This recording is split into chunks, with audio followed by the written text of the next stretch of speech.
할렐루야. 오늘도 주의 은혜가 여러분 각자에게 임하기를 주의 이름으로 축복합니다. 얼마 전에 데살로니가 전서와 후서는 잠부 예배 때 제가 한 20몇 편의 설교로 계속 강해를 한 적이 있습니다. 오늘 또다시 데살로니가 전서 5장 이 말씀을 함께 나누면서 주께서 우리에게 주신 은혜가 여러분 각 심령후에 다시 한번 충만하게 임하기를 주의 이름으로 축복합니다. 데살로니가 교회, 바울이 세운 교회인데요, 이 데살로니가 지역에서 바울이 머문 기간은 고작해 한 3개월 정도밖에 안 됩니다. 사도행전 17장에 보면요, 바울이 이 데살로니가 지역에서 새 안식일이라는 말은 3주 동안을 이곳에서 복음을 전했다 이 말이에요. 안식일을 3번 지나면서 복음을 전하다가 핍박을 받아요. 유대인들이 아주 거세게 바울 일행을 핍박합니다. 하는 수 없이 바울은 데살로니가를 떠나서 고린도까지 피난을 갑니다. 그런데 문제는요, 데살로니가 교회에서 복음을 전할 때 주님을 영접한 자들이 야손이라고 하는 사람의 집에 모여서 교회를 시작한 겁니다. 초대교회라고 하는 것은 주로 가정에서 성도들 몇몇이 모여 신앙 고백하고 예배를 드리면서 시작하던 것이 초대교회의 전형적인 모습이었거든요. 야손의 집에서 몇 명 안 되는 사람들이 모여서 교회를 시작했는데 이 데살로니가 교회가요, 성장하기 시작합니다. 부흥하기 시작해요. 여러분, 어느 시대를 막론하고 교회가 성장하는 것, 교회가 부흥하는 것은 주의 은혜인 줄로 믿으시기 바랍니다. 하나님이 은혜를 주시고 계시다는 거예요. 그 교회에 하나님이 은혜를 주고 계시니까 지도자도 없고 교회가 세워진 지 얼마 되지 않았는데 그 교회 사람들이 하나 둘 모여들기 시작하는 겁니다. 고린도에 있으면서 데살로니가 교회의 이야기를 전해 들은 바울은요, 데살로니가 전서 1장에 보면 내가 너희들을 생각할 때마다 하나님께 감사하며 내가 주님 앞에 열심히 기도하고 있다, 이렇게 편지를 보냈습니다. 그리고 데살로니가 후서 2번째 편지를 보내면서요, 바울이 이 데살로니가 교인들을 향하여 이렇게 말합니다. 너희들은 범사에 감사해야 된다. 너희는 범사에 감사해야 되는데 감사하지 않으면 안 되는 이유는 이것이 하나님의 뜻이다.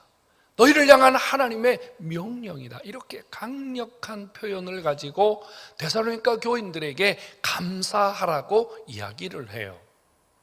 사실 여러분, 우리가 하나님께 감사하는 것, 누군가에게 감사하는 것, 이 얼마나 은혜로운 일입니까?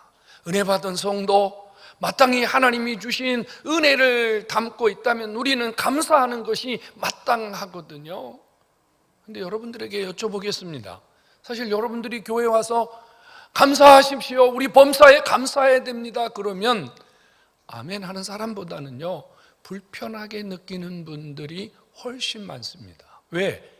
감사하십시오 그러면 곧바로 우리에게는 이거 헌금하라는 얘기인가 보다, 이렇게 마음에 빨리 자기 마음을 닫는 사람이 많기 때문입니다. 신앙생활을 오래 하신 분들도 이 감사하라는 말은 사실은 은혜롭게 들려지지 않거든요. 그런데 이 데살로니가 교회는 말씀드린 대로 고작 3주에서 3개월 정도밖에 지금 교회 모습을 갖추지 못한 어린아이와 같은, 갓난아이와 같은 그런 교회입니다. 교회 구성원들 대부분들은 이방인들이었고요, 처음 복음을 접한 자들입니다. 이런 자들에게 바울이 너희들 감사해야 된다, 이건 아버지의 뜻이다, 이렇게 강력한 메시지를 증거했는데 과연 데살로니가 교인들이 이걸 어떻게 받았을까요? 여러분, 은혜롭게 받았을까요? 아니면 정말 교회 나오자마자 무슨 감사하라는 말을 통해서 우리에게 부담을 주는가 불편하게 여겼을까요? 제가 저 베바스에서 처음 교회를 개척하고 얼마 되지 않았을 때 젊은 부부가 교회 예배를 드리러 나왔습니다. 예배를 열심히 드렸어요. 근데 그 다음 주부터는 교회를 안 나와요. 이상하다. 저분이 왜 교회를 안 나올까? 제가 아는 분의 자녀들이거든요. 그리고 그분들은 잘은 모릅니다만은 외국에서 선교 활동을 하던 그런 부부라고 제가 전해 들었어요. 본인에게 뭐 직접 확인한 건 아니지만. 그런데 교회를 왔다 안 나오는 거예요. 그래서 왜 안 나올까? 나중에 알고 보니까 이분이 교회에 대해서 악평을 하고 다니는 거예요. 저 다산중앙교회는 목사님이 돈밖에 모른다.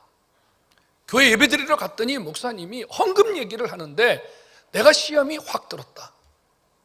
참 희한했습니다. 지금은 제가 설교를 다 녹화해서 듣습니다만 저는 34년 동안 설교를 하면서 매주 설교를 녹음을 합니다. 한 주도 녹음을 하지 않는 주는 없습니다. 그 전에 녹화를 하지 않을 때는 항상 핸드폰을 제 강대상 위에 올려놓고 제가 설교를 녹음을 해서 그 중간에 설교를 몇 번이고 제가 듣습니다. 제가 설교를 들었습니다. 아무리 설교를 들어도 내가 설교 시간에 헌금하라고 이야기한 일이 없는데 왜 시험이 들었을까? 또 듣고 또 들었습니다. 그런데 한 가지, 이 대목에서 이분이 시험이 들었나 보다 라고 걸리는 부분이 있었어요. 그게 뭐냐면요, 제가 록펠러 이야기를 했습니다. 록펠러는 하나님 앞에 복을 많이 받았는데 그 어머니가 죽을 때 3가지의 유언을 했다. 첫째는 예배당에 가거든 맨 앞자리에 앉아서 예배드려라. 두 번째는 굶어 죽어도 11조 해라. 세 번째는 목사님을 하나님처럼 섬겨라. 참, 우리 신집사님이 아멘 안 했으면 제가 시험 왈칵 들 뻔했습니다. 순간적으로 딱 걸리는 부분이 뭐였냐면 록펠러의 어머니가 11조 하라고 했다. 여기서 딱 걸린 겁니다. 어떻게 이럴 수가 있습니까? 그의 어머니는 이 구리에 있는 아주 큰 교회의 안수 집사님이고 권사님입니다. 그리고 그분은 식당을 하고 있었는데 제가 아주 많이 가서 밥을 먹었습니다. 정말로요. 이럴 수는 없거든요. 그 후에도 계속해서 이야기를 하는 거예요. 다산중앙교회는 목사님이 가기만 하면 헌금 설교를 한다. 자, 여기 있는 분들 한번 이야기해 보시죠. 우리 교회 나오면서 제가 헌금 얘기 안 한 적은 없습니다. 그런데 매주 내가 헌금 얘기했습니까? 그런 적은 없습니다. 여러분, 목사가 헌금하라고 하는 것은 바른 것을 가르치는 겁니다. 아멘 하셔야 됩니다. 제가 여러분 헌금하면 제가 다 씁니까? 아닙니다. 여러분, 절대 그럴 수 없습니다. 다산중앙교회는 하나님 앞에 정직한 교회입니다. 여러분들이 드린 헌금은 정말로 투명하고 정직하게 사용합니다. 제 개인적으로 단돈 1원도 사리 사육을 위해서 제가 써본 적이 없습니다. 여러분들 집에 신방을 가서 헌금을 했는데 단돈 100원도 제가 개인적으로 써본 적이 없습니다. 저는 반드시 다 하나님 앞에 드립니다. 성도 여러분, 헌금 이야기는 감사하십시오, 11조 하십시오, 불편합니다. 참, 그분은 선교사를 하는 분이라는데 어떻게 설교를 이렇게 들었을까? 너무 섭섭했습니다. 그 부모님들에게도 정말로 섭섭했습니다. 근데 그 부모님들이 그 뒤에 저하고 관계를 안 하세요. 저를 아주 못된 목사로 아직도 취급하고 있는 거예요. 성도 여러분, 이렇게 신앙생활을 제법 하신 분들도 감사하십시오, 하나님께 뭔가 헌신하십시오, 그러면 부담을 갖거든요. 그런데 이 데살로니가 교회는 3개월 정도밖에 안 되는 갓난아이와 같은 교회 성도들에게 범사에 감사해야 된다, 이거 아버지의 뜻이다. 이게 얼마나 부담스러운 일입니까? 바울이 몰라서 그랬을까요? 바울이 데살로니가 교인들의 상황과 형편을 몰라서 바울이 자기 입장에서 교회를 위해서 아니면 교회 연약함을 위해서 일부러 이렇게 했을까요? 아닙니다. 여러분, 바울은 누구보다도 하나님을 사랑하고 교회를 귀히 여기고 성도를 귀히 여기는 하나님의 사람입니다. 지금 바울은 데살로니가 교회의 형편을 너무 잘 알고 있습니다.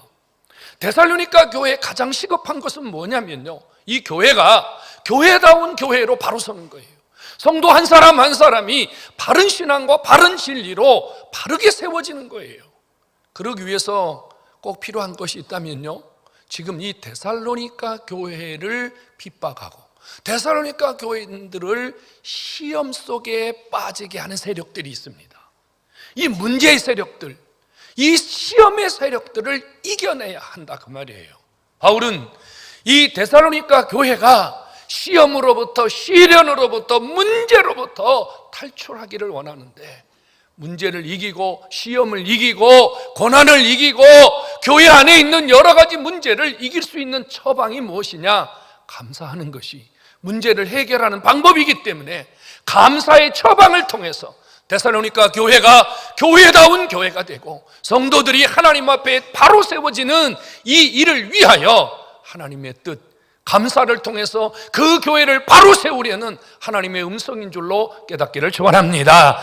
성도 여러분, 감사는 문제를 해결하시는 하나님의 방법임을 믿으시기 바랍니다. 감사는 내 문제, 너의 문제, 교회의 문제, 우리 주변의 문제를 해결하시는 하나님의 손길임을 다시 한번 굳게 믿으시기를 주의 이름으로 축원합니다. 하나님은 감사하는 곳에 문제를 해결하십니다. 하나님은 감사하는 곳에 사단의 세력들, 어둠의 세력들, 모든 문제의 세력들을 아버지가 해결하시는 줄로 굳게 믿으시기를 한 번 더 주의 이름으로 축원합니다. 감사를 회복해야 됩니다. 그런데 바울이 그냥 감사하라고 하지 않고요, 범사에 감사해라 이랬습니다. 여기 범사란 무엇을 의미할까요?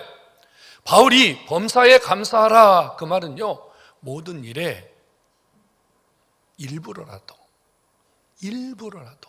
감사의 조건을 찾아서 하나님께 감사하면 문제가 해결된다는 하나님의 뜻을 전달한 것인 줄로 깨닫기를 바랍니다. 성도 여러분, 감사할 수 있을 때 감사하는 것 누구나 할 수 있는 일입니다. 감사할 수 없다고 생각하는데, 감사할 수 있는 상황이 아니라고 생각하는데 일부러라도 억지로라도 하나님께 감사하면 아버지가 그 감사를 통해서 그곳에 은혜를 주심을 믿으시기 바랍니다. 감사, 여러분, 하나님께서 이 감사라고 하는 이 놀라운 신앙의 무기를 통해서 여러분들의 삶에 하나님의 손길을 주신다, 그 말입니다. 여러분, 일부러라도 감사해야 돼요. 억지로라도 감사해야 돼요. 오늘 주 앞에 나오신 여러분, 다 우리 문제를 안고 살잖아요. 우리 나름대로 다 힘겨운 삶을 살잖아요. 하나님이 오늘 여러분들의 그 모든 문제와 상황들을 회복시키고 하나님이 그 문제 속에서 탈출시키기 위해서 감사라고 하는 또 하나의 처방을 내리셨습니다. 이 감사를 통해서 여러분들의 삶이 회복되고 여러분 삶이 다 일어설 수 있기를 주의 이름으로 축원합니다. 억지로라도 감사해야 됩니다. 억지로라도요, 일부러라도 감사해야 됩니다. 감사를 우리가 억지로라도 해야 되는데요, 우리 주변 사람들과 관계가 안 좋으면 감사가 안 돼요. 지금 데살로니가 교회의 문제 중에 하나가 뭐였냐면요, 교회가 급조되다 보니까 지도자들이 없었어요. 교회를 리더할 만한 일꾼들이 없었다, 그 말입니다.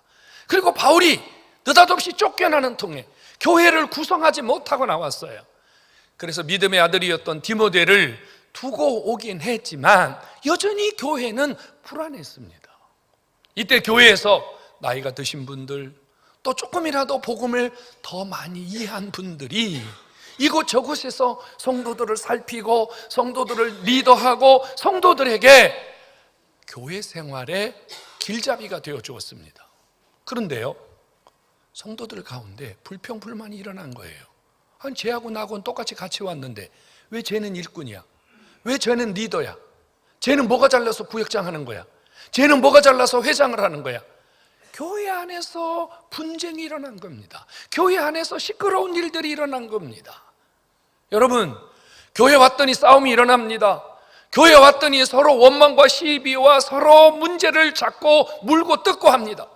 여러분, 무슨 감사가 있겠습니까? 무슨 은혜가 그 교회가 있겠습니까? 바울이 데살로니가 교회 성도들에게 말합니다. 범사에 감사하려면 너희들을 위하여 수고하고 애쓰는 사람들을 귀히 여기고 그들을 알아주라 그 말입니다.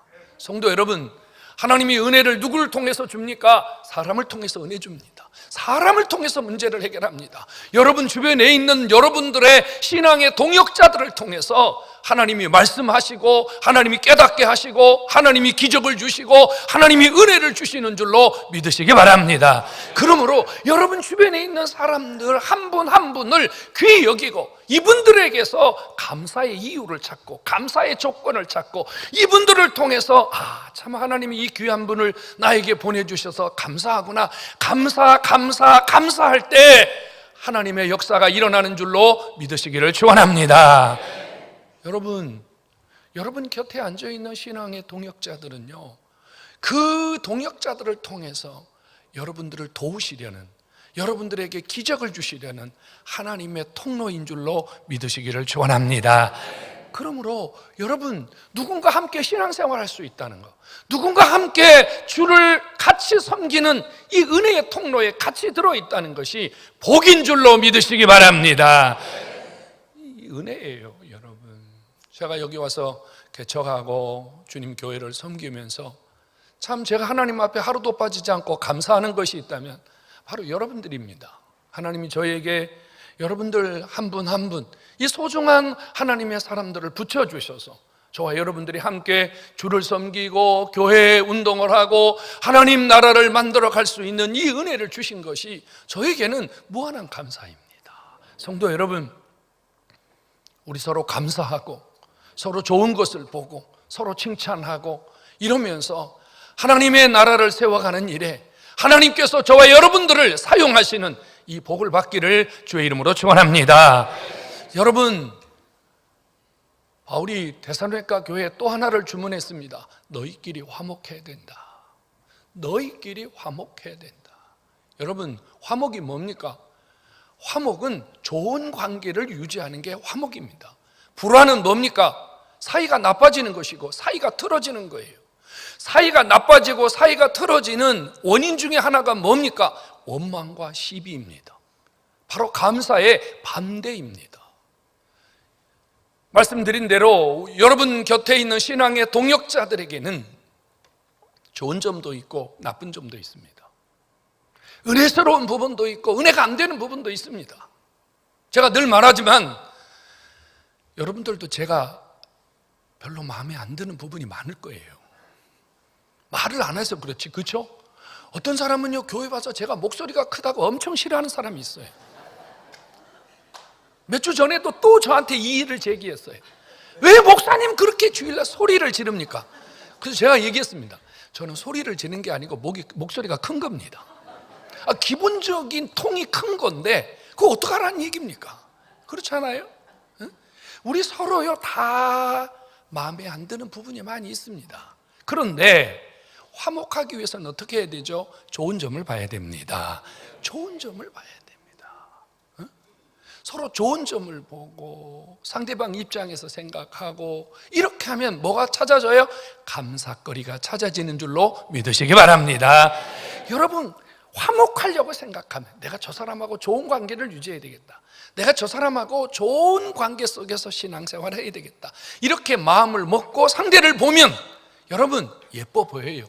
좋아 보이고 행복해 보이고 가까이 가고 싶은 마음도 생기고 그런 겁니다. 우리 옆 사람하고 한번 해봅시다. 화목합시다. 그 다음에 한 번 더 합시다. 당신 때문에 감사합니다.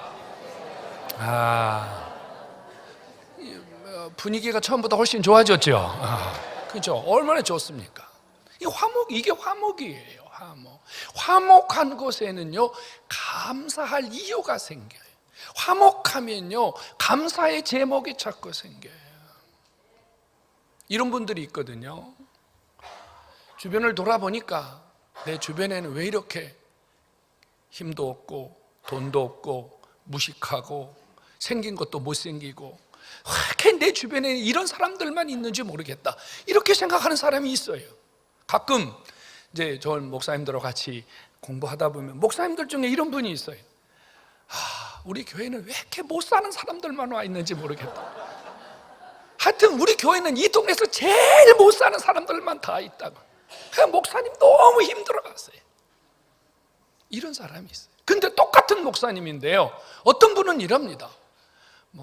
목사님, 우리 교회는 힘들고 가난하고 어렵고 정말 불편한 분들이 우리 교회 오시는데 제가 너무 감사합니다. 제가 그분들을 위해서 뭔가 할 수 있는 일이 있어서, 내가 그분들을 도와줄 수 있는 일이 생겨서, 내가 그분들을 위해서 뭔가 할 수 있는 하나님이 일거리를 주셔서 너무 감사합니다. 이런 목사님이 계세요. 근데요, 한 5년 10년 지난 다음에 우리 교회는 맨날 이런 것들만 와 있냐, 이런 목사님하고 이런 분들을 보내주셔서 내가 뭔가를 할 수 있게 되어서 감사합니다 하는 목사님하고요, 5년 10년 지나잖아요. 교회 모습이 완전히 달라져 있어요. 왜 나한테는 이런 분들만 왔느냐는 목사님은 그대로예요. 5년 지나도 그대로, 10년 지나도 그대로예요. 그런데 이런 분들을 보내주셔서 내가 할 일이 있고 기도할 거리가 있고 섬길 거리가 있습니다 하는 분들은요, 교회가 성장해요. 하나님 그곳에 은혜를 주세요. 얼마나 은혜입니까? 우리 구역장님들 잘 들어야 돼요. 왜 우리 구역 식구는 왜 이런 분들만 보냈습니까?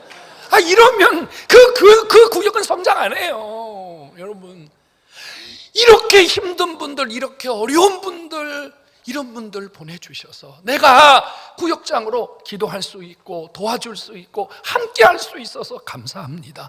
이런 곳에 하나님이 기적을 주시는 줄로 믿으시기를 축원합니다. 여러분, 얼마나 감사합니까? 우리 교회는요, 우리 교회 출발은요, 저 산속에 민가 하나도 없는 배밭 한가운데, 제가 저기에 2년 있었는데요, 얻으러 다니시는 아저씨도 단 한 번도 온 적이 없어요. 저기는 그냥 올 수가 없는 자리예요. 걸어오기도 불편한 자리. 여러분, 저런 곳에 하나님의 교회를 세웠는데 제가요, 눈물 나게 감사한 게 뭔 줄 압니까? 이 주일 되면요, 성도들이 교회를 찾아오는 거예요. 이게 얼마나 감사합니까? 거기 뭐 볼 것 있어요? 나중에 한번 가서 여러분 신방 한번 가보세요. 거기 옆에 뭐 있는 줄 압니까? 묘지밖에 없습니다. 납골당도 있고요, 가족 납골당도 있고요. 여러분, 정말로 험한 곳입니다. 찻소리밖에 안 나고요. 그런데 성도들이 새벽에도 오고 수요일도 오고 주일도 오고, 얼마나 감사합니까? 성도 여러분, 감사할 이유를 찾으면, 억지로라도 감사하려고 하면 정말로 감사거리는 넘쳐나게 되고, 그 감사는 우리의 삶을 치유하고 우리의 삶을 일으키고 우리의 삶을 풍성하게 만드는 기적이 있음을 믿으시기를 축원합니다. 요즘 환자들 엄청나게 많은 세상 아닙니까? 그 중에 이거 병원에서도 어찌할 수 없는 병이 우울증입니다. 우울증이 뭐죠? 자기를 자꾸 바닥으로 내리 짓누르는 게 우울증이에요. 살 이유가 없는 게 우울증이에요. 생기가 없어지는 게 우울증이에요. 그래서 자꾸 자기를 학대하고 자꾸 자기를 나락으로 밀어 떨어뜨리죠. 여러분, 우울증은 약 먹어서 치료되는 거 아닙니다. 우울증을 치료할 수 있는 한 가지 방법은요, 감사를 시작하면 치유되는 줄로 믿으시기 바랍니다. 이것도 감사하고 저것도 감사하고 억지로라도 감사하면요, 여러분 삶에 용기가 생기고 활력이 생기고 하나님이 감사하는 자를 통해서 기적을 주시는 줄로 믿으시기를 축원합니다. 여러분, 기적이 일어나는 공통점, 문제가 해결되는 공통점, 치유가 회복이 일어나는 자리의 공통점은 감사였습니다. 오늘 감사를 잃어버린 자가 있다면 이 감사를 붙들고 여러분들에게도 이런 우울증이 사라지고 문제가 사라지고 하나님이 주시는 치유와 기적이 있기를 주의 이름으로 축원합니다. 팔 하나 없는 여인이 있었습니다. 팔 하나가 없이 태어난 여인이 있었어요. 어려서부터 이 여인은 늘 팔 하나 때문에 힘들고 고통스러웠습니다. 그래서 의수를 만들어 끼고 마치 팔이 있는 것처럼 흉내를 내면서 다녔습니다. 사람들이 가까이 오면 의식적으로 이 팔 없는 쪽이 사람들에게 닿을까 봐 몸짓을 했고, 사람들이 가까이 오는 것을 싫어했고, 친구를 단 한 명도 집에 데려온 적이 없다고 합니다. 얼마나 스트레스 받고 얼마나 힘든 삶을 살았겠습니까? 어느 날 이 여인이 시장가를 지나가는데 깜짝 놀랄 광경을 보았습니다. 팔 둘이 없는 사람이 서가지고 노래를 부르며 웃고 있는데 이 여인이 봤을 때는 충격이었습니다. 자기는 팔 하나가 없어서 지금 자기 삶이 너무 고통스럽고 단 한 번도 웃어본 적이 없는데, 아니 세상에 팔 두 개가 없는 사람이 많은 사람들 앞에 자랑스럽게 서서 노래를 부르고 웃고 있는 모습을 보니까 이 여자는 너무 충격이었습니다. 한참을 보고 있다가 사람들이 하나둘 사라지고 난 다음에 그 사람 곁에 가서 조용히 물었습니다. 당신은 팔 두 개가 없는데 뭐가 그렇게 행복합니까? 뭐가 그렇게 웃을 일이 많습니까? 그랬더니 이 사람이 이렇게 말합니다. 저는 팔 두 개만 없을 뿐입니다. 저는 다리도 있고 입도 있고 코도 있고 눈도 있고, 할렐루야. 저는 팔 두 개만 없을 뿐입니다.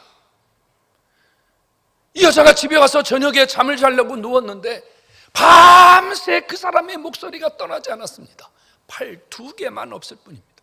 자기는 팔 하나만 없을 뿐인데 그 사람보다 팔 하나를 더 가졌고, 자기에게도 두 다리가 있고 자기에도 멀쩡한 사제가 있는데 왜 이 팔 하나 때문에 내 인생을 지금까지 망쳤는가? 아침에 일어나서 이 여인은 자기 손에 있던 의수를 뽑아버렸습니다. 그리고 나서요, 이 팔 하나 없는 것이 내 인생을 더 이상 불행으로 끌고 가지 않도록, 팔 하나가 없는 것이 아니라 팔 하나 외에 자기에게 있는 손 하나, 발 두 개, 입, 눈, 코, 이것에 대한 감사를 시작했습니다. 이 여인의 삶은 완전히 달라졌습니다. 성도 여러분, 지금은 여러분 속에 뭔가 하나가 부족해서 뭔가 하나 때문에 고민하고 그것 때문에 힘들어하는 분이 있습니까? 여러분, 다른 곳에서 하나님이 주신 감사의 조건을 찾고 그 감사의 지팡이를 짚고 일어설 수 있기를 주의 이름으로 축원합니다. 여러분, 팔 하나만 없을 뿐입니다. 팔 두 개만 없을 뿐입니다. 하나님은 우리에게 감사할 수 있는 조건, 감사할 수 있는 이유를 너무 많이 주셨다는 겁니다. 오늘 주 앞에 나오신 여러분, 감사가 내 인생을 바꾸고 감사가 여러분들의 인생을 완전히 여는 기적이 오늘부터 시작되기를 주의 이름으로 축원합니다. 여러분, 가까운 분에게 감사하십시오. 가까운 분들에게 감사하십시오. 우리는요, 같이 사는 부인에게, 같이 사는 남편에게 정말 감사하다는 말 많이 못합니다. 저도 어제 이 설교 준비하다가 집사람한테 감사하다고 10번 더 했습니다. 왜냐하면 이 설교 우리 집사람이 들을 텐데 내가 감사 안 하고 설교하면 지나 좀 잘하지 이럴까봐 무서워가지고 제가 수시로 감사했습니다. 감사합니다. 저는 자주 합니다. 저는 정말로 자주 감사하다고 합니다. 여러분, 감사해야 됩니다. 제일로 가까운 사람, 남편에게 감사하고 부인에게 감사하고 자식에게 감사하고, 여러분, 소중한 여러분 곁에 있는 가족들에게 감사를 시작해야 됩니다. 옆에 있는 사람에게 한번 해봅시다. 감사합니다. 또 한번 하십시오. 감사합니다. 감사합니다. 오늘 일부 예배 때 어느 부부가 앉아 있었는데, 내 이름은 얘기 안 하겠습니다. 부부가 앉아 있었는데 부인은 감사합니다 하는데 남편은 그 감사가 안 나오나 봐. 그게 잘, 그렇죠? 보통 부인들이 그러잖아요. 당신 나 사랑 아는데 왜 물어? 남자들은 그러거든요. 근데 여러분, 사랑한다고 말하셔야 됩니다. 감사의 시작은 말입니다. 감사의 시작은요, 감사합니다 말입니다. 감사합니다 말할 때 하나님의 기적이 일어나는 줄로 믿으시기 바랍니다. 감사는 말입니다. 원래 우리 남편은요, 말이 없어서, 아니에요, 말이 없는 게 아니고요, 말을 안 하는 거예요. 하면 되는 거예요. 무조건 하면 되는 거예요. 오늘부터 남편에게, 아내에게 하루에 10번, 20번 감사하다고 말하는 여러분 되기를 주의 이름으로 축원합니다. 근데 여자분들은 아멘 하는데 남자분들은 별로 아멘 안 하는데요. 남자분들만 아멘 하시기 바랍니다. 다시 한번요. 좀 성질난 막 아멘하는 것 같아서. 성도 여러분, 감사하다고 말하는 순간 하나님의 뜻이 이루어지는 줄로 믿으시기 바랍니다. 여러분, 감사는 기적입니다. 우리가 감사를 언제까지 해야 될까요? 기적이 일어날 때까지 감사해야 돼요. 상대방이 행복해질 때까지, 상대방이 즐거워할 때까지, 상대방에게 은혜가 임할 때까지. 자, 제 설교의 결론입니다. 여러분, 내가요 감사합니다, 감사합니다, 감사합니다. 상대방이 변할까요? 나는 박소은 권사님에게 어떠한 감정도 없습니다. 제가 하는 말에 오해가 없으시길 바랍니다. 근데 내가 박소은 권사님 다 마음에 드는 거 아니에요. 마음에 안 드는 거 1000가지도 넘어요. 내가 예를 들었다 그래서 시험 들면 안 돼. 근데요, 내가요 마음에 안 들지만 권사님을 볼 때마다 감사합니다, 감사합니다, 감사합니다 이래요. 그러면 저분 달라질까요? 안 달라져요. 절대 안 달라져요. 누가 달라져요? 내가 달라져요. 여러분, 감사는 상대방을 바꾸려고 하는 게 아니라요, 내가 달라지기 위해서 감사하는 것입니다.